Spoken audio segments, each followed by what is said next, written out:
That is ours to share together. I want to talk a little bit about the sheep gate. The sheep gate. As I was preparing for the message, a phrase kept coming to mind. Sneaking in the back door. Sneaking in the back door. First thing that comes to mind when I think about this is being a member of Kappa Alpha Psi Fraternity Incorporated and also a Prince Hall Mason. When you are joining certain organizations, there's a educational period. Educational period where you're learning the proper information. And if certain people did not come to teach you, they would say you snuck in the back door, because they didn't get their opportunity to teach you. I think about it when I think about other organizations. It doesn't have to be Greek or Masonic. I've heard it used in bike clubs. I've heard it used in other community organizations. If you tried to get in without going through the proper channels, they would say you snuck in the back door. If you wanted to have some sort of meeting to vote on something at a board meeting and you waited until certain people weren't there because you knew they were going to vote against it, when you wanted to change some bylaws at a church or something like that, they would say you snuck in the back door. The point is when you tried to go outside of proper channels, when you tried not to get everybody involved, when you tried to do it your own way, you were sneaking in the back door. And Jesus is here talking about people sneaking in the back door, and not actually sneaking in the back door, but trying to go over the fence. Jesus makes this illustration, this metaphor. Let the church say metaphor. He's describing two different ways to enter a sheepfold. There is the wrong way, trying to climb over a wall. And then there's the right way, entering through the gate, which is the method where you had to pass by the shepherd in order to get in. See, the gate gives the sheep access to security and protection at night. And then they can come out of the gate during the day and get access to pasture and nourishment during the day. But there's these sheepfolds. The sheepfolds were connected to the house. Usually on the side, almost kind of like a backyard or a side yard, or it's connected, but you couldn't go in through the house to get to the sheep gate or the sheepfold. You had to go on the outside and go through the gate. And the flock, if the flock was large enough, they would have to hire multiple shepherds to watch the sheep.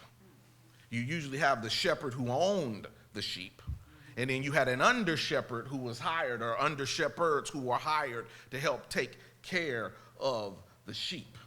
And so Jesus is using this illustration and giving the example, and the Pharisees are acting like they don't understand, which is kind of strange for these people to act like they don't understand during these times, because sheep were important to the economy. That would kind of be like being around here and somebody talking about a plant and you acting like you didn't know what we was talking about, or talking about the Texas City Dike. I don't know where that is. No, why you not know where it is and you in this area? Talking about water and fishing and those kind of things. These things are familiar to these people. And so when Jesus is talking about having these sheep and him being the shepherd and going through a sheepfold, what you mean? Trying to act like they don't know what he's talking about. So he has to explain a little more, because the sheep were important to the people of that time. A sheep or a goat could change somebody's entire stance in the society. The sheep could provide meat. That would be real quick. You get a sheep, you kill the sheep, you have shank bone for dinner. But it could also change the community, because it's literally a business. If you don't want to go for the quick fix, And you have these sheep. You can have a business because you have the milk that you can drink. You have the wool that you can shear and have clothes year after year. You have the dung that is used as fertilizer to finance the crop. So the people of this time lived on the sheep. And so for him to be talking about sheep and they act like they don't know what he's talking about, they act like he's trying to say something foreign, is kind of strange to me. And so he gives them this illustration, and we move from the metaphor to the meaning. Let the church say meaning. This passage is challenging all would-be leaders to a level of leadership associated with humility, hard work, and service. And while we don't really deal with sheep directly anymore, we just put the clothes on, the audience of the people in the gospel, according to John, should have been well familiar with the toils of shepherding. They had to risk their lives to protect the sheep, protect them from wild animals. And there was constant hassle of keeping the sheep from wandering off. There were long days of herding the sheep and leading these helpless animals to food and water in a barren land. Being a shepherd was not an easy task, amen. But John tells us through Jesus' words that amidst all this trouble, all this triumph, all these things that were going on, these trials, Jesus is the good shepherd. And so he breaks down the different people. There are characteristics that he talks about. He talks about thieves and robbers. Thieves and robbers are here to kill, steal, and destroy. They are here to kill, steal, and destroy. And it's interesting that they say that because the enemy is always trying to attack us, but not always for what we've done. The concern is not always about what you've done, because like I said with the sheep, if you had a sheep, it could change your life. So the enemy is not out here trying to attack what you've done. The enemy is attacking you because of your potential. The enemy knows even if you don't know that you're the head and not the tail. The enemy knows if you don't know that you should be above and never should be beneath. The enemy knows if you don't know that you are the lender and not the borrower. The enemy knows if you don't know that by his stripes you are healed. And so he's not there trying to take out just what you've done. He's after your potential. That's why our youth are so important. When you want to attack something, you attack the youth. I have a friend of my mother's who's an exterminator. And I had an interesting conversation with him because he's got this new tool that he uses to exterminate. And he says that when he goes into a house and sprays to kill like roaches or something, you don't look for dead adult roaches. He doesn't know that his extermination stuff is working at that time if you see dead, full-grown roaches. He says what he looks for are small roaches that are dead and they're stuck in a position where their wings are trying to stick out, but they're stuck out. He looks for small roaches right there. Why? Because he is killing the adolescent roaches at that time. They're not yet adults at this time. They're still children. They're on their way to adults. And he knows that if he can kill the children on their way to adults, that the colony will suffer.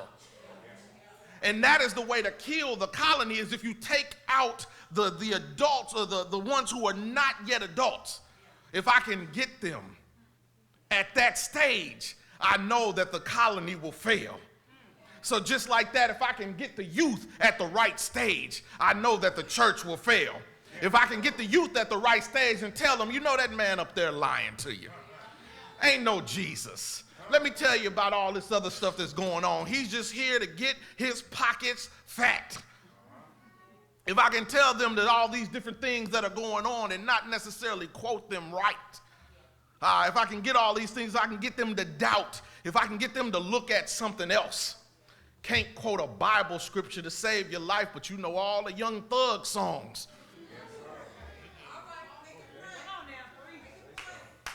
If I can get you at that time, I can steal, kill, and destroy.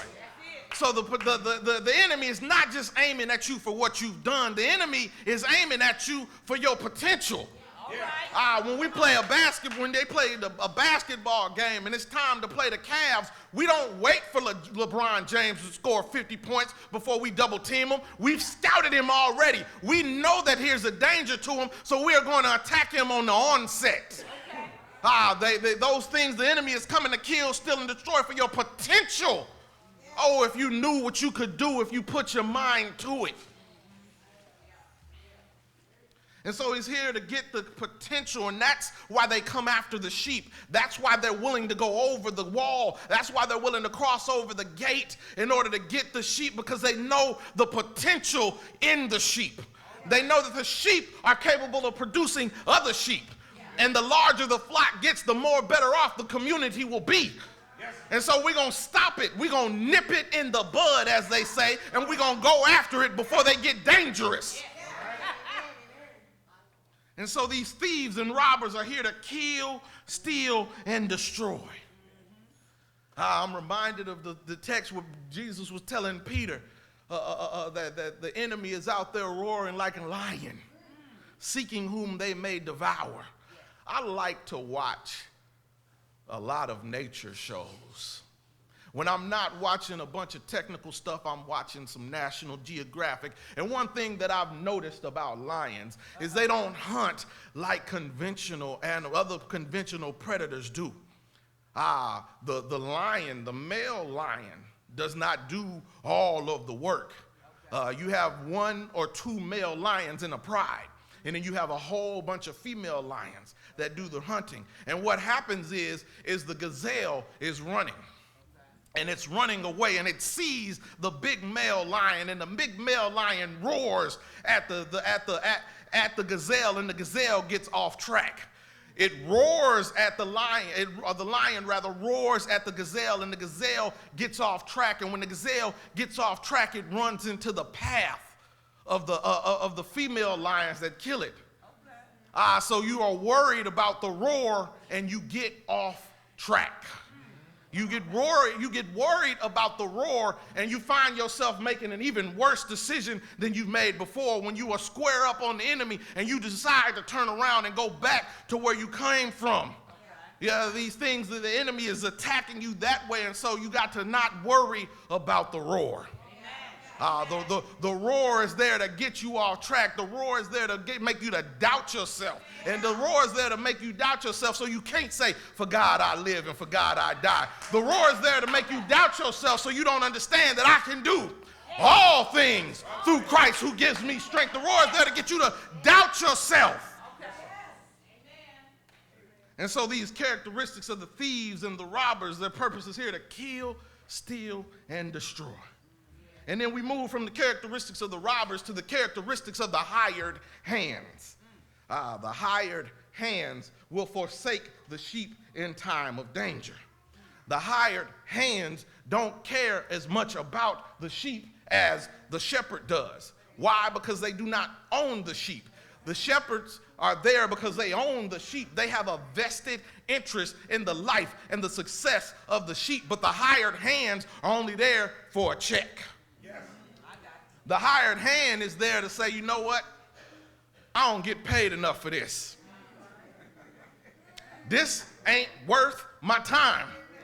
I'm out. With a hired hand, when times of trouble come around, the hired hand is ready to leave because they are only concerned about themselves and not the sheep. The hired hands get resources off of the flock. The hired hand will get their own milk, but not necessarily put milk into the house. The hired hand will shear the sheep themselves so that they can have good clothes, but they won't necessarily sell the wool to make money for the business. The hired hand will take the dung and fertilize their own crops, but they won't be concerned about anybody else. The hired hand might have a Rolls Royce while the church is in foreclosure. The hired hand will be trying to get a private jet for themselves, but not be able to donate to the community. The hired hand might have a new suit every time you see him, but the church is in shambles. The hired hand does not have a vested interest in the sheep. And so we have these thieves and robbers here to take our potential. And we have these hired hands that are here that are only concerned about themselves. But thank God there is a good shepherd. Jesus says over and over again, I am the good shepherd. He describes himself as a shepherd. Another reason that they should have been known about shepherds is because they have shepherd in their scripture. You know, these people weren't walking around with a gospel according to John or Mark or Luke during these times because that was being lived out. But they had a Psalm 23. They had the Lord as my shepherd, I shall not want. So they should understand about what the shepherds were, not only good shepherds, but bad shepherds. They had an Ezekiel 34 that talked about what was going to happen to good shepherds and bad shepherds. They should have understood what was going on. This language of shepherds is during a time where there were false shepherds out there conjuring images, like they said in Ezekiel 34. And the prophet recounts a period of bad shepherds fattening themselves, taking the wool for themselves, and failing to care for the sheep. The shepherds led with force and harshness. And they had no concern for the weak or the fallen or the injured or the strayed or the lost. That was a result of poor leadership. The sheep of Israel had scattered and became prey for other wild animals for lack of any hope or rescue. However, God himself decides to search for the sheep, to gather the flock in Ezekiel 34 and attend to the weak in the image. And this is God nurturing us. And as prominent in the text during that time, the necessity of the Lord to take over the role of the good shepherd is the presence of leaders and false leaders in the faith. And moreover, it says that the Lord is going to judge between the sheep and purge those of the flock who do not belong to him. So we have this image of a good shepherd. They should have known that. And Jesus talks about his relationship to the sheep. He is, in verse 7, it says that therefore Jesus said again, very truly I tell you, I am the gate for the sheep. And he says, I am the gate for the sheep. See, during these times, the sheep pens were made out of rocks. They would stack rocks on top of each other to build an edifice, if you will, to hold the sheep in.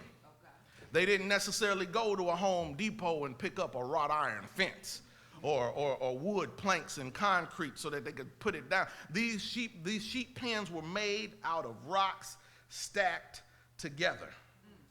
And when it was time for them to go out, they would move some rocks around to make a hole in the way for the sheep to get out. And when it was time for the sheep to come back in, they would make another hole in the rock so that they could come in, but the shepherd would stand in the hole. So every sheep that had to come back in, the shepherd would be in the hole the way that they had to go through, and the shepherd would put his hands out and run his hands over all the sheep. And because the shepherd was familiar with the sheep, he knew which sheep were his. And not only did he know which sheep were his, when he put his hands on the sheep, he would feel through to make sure they didn't have any sticker burrs on them. They didn't have any scratches. They didn't have any bruises. There were anything. The shepherd was putting his hands on everything in the sheepfold so that they had to go through the shepherd in order to get back into the pen. The sheep could not sneak through the back door. And just like the shepherd keeps his hands on the sheep, checking them out, making sure there's nothing wrong with the sheep, Jesus stands through in the hole of the gate of salvation for all of us as his sheep to pass through. And he has his hands on us, checking us out to let us know if there is anything wrong, because he was wounded for our transgressions, bruised for our iniquities. The chastisement of his peace was upon us, and by his stripes we are healed. He has his hands on all of us so that when we go back into the sheep pen, we'll be all right. The shepherd was literally the gate to the sheepfold. The shepherd was literally the way in and out of the pen. And just like the shepherd is literally the way in and out to the pen, Jesus is the way in and out of salvation. And so he allows them to go out in the green pastures. He allows them to live their life in all fullness. Some translations say, I come that you have life and you'll have it more abundantly. I come that you'll have life and you'll have it more abundantly. I come that you'll have life and you'll have it more abundantly. I'm not here to be some sort of prosperity pimp preacher. So when I talk about having life more abundantly, I'm not here just talking about money. There's health. You can have health abundantly. You can have a relationship with your family abundantly. You can have a stable peace of mind abundantly. I don't care how much money you have. Peace of mind is more important than all of that. You can have $1 billion and not get to sleep at night. But Jesus came that you have life and you'll have it more abundantly your whole life. Not just selling you something for the sweet by and by. I came that you'll have life and have it more abundantly. So some of those things that we will be waiting for in heaven, we ought to be trying to work out on earth. Yes. And he gives them life to the full. He gives them life and he'll give it more abundantly. And he knows his sheep and they know him. I've been at a few churches where I've seen people bring in live sheep for the illustrations of their sermon. And one thing that I remember distinctly, besides the sheep messing up the carpet, was that in order for the sheep to even come into the building, the sheep handler, the shepherd, had to be with them. The sheep would not follow the pastor in no matter how good the sermon was going to be. The sheep would not follow the pastor in. The shepherd had to come with him, and the shepherd had to come up on stage because the sheep know their master's voice, and they will not follow another. Well, we ought to know our master's voice, and we ought not to follow another. We ought to know our master's voice, and we ought not to follow another. I'm going to say it one more time. We ought to know our master's voice, and we ought not follow another. He knows his sheep, and they know him. And not only does he know his sheep and they know him, he is willing, as the good shepherd, to lay down his life for the sheep. The hired hand will be gone when times of trouble come. When the wolf comes to eat the sheep, the hired hand is not willing to lay his life down for the sheep. But the shepherd is. And the shepherd did on that Friday morning on a hill called Calvary, on that place called Golgotha, aka the place of the skull. The shepherd was willing to lay down his life for us sheep, was willing to carry over 100 pounds worth of beam on a cross all the way to that part and be mocked and beaten and blindfolded and beaten and said, prophesy, Jesus, which one of us hit you? And draped in purple and wearing a crown of thorn and having nails in his hands and a crown of thorns on his head and a pierced in his side. He was willing to lay down his life for us. And because he laid down his life for us, we all now have access to the sheep pen. We all now have access when we decide to go through the gate. We all have access to that salvation. And the shepherd will know his sheep. In the name of the Father, the Son, and the Holy Spirit, the doors of the church are open, and we invite you to come.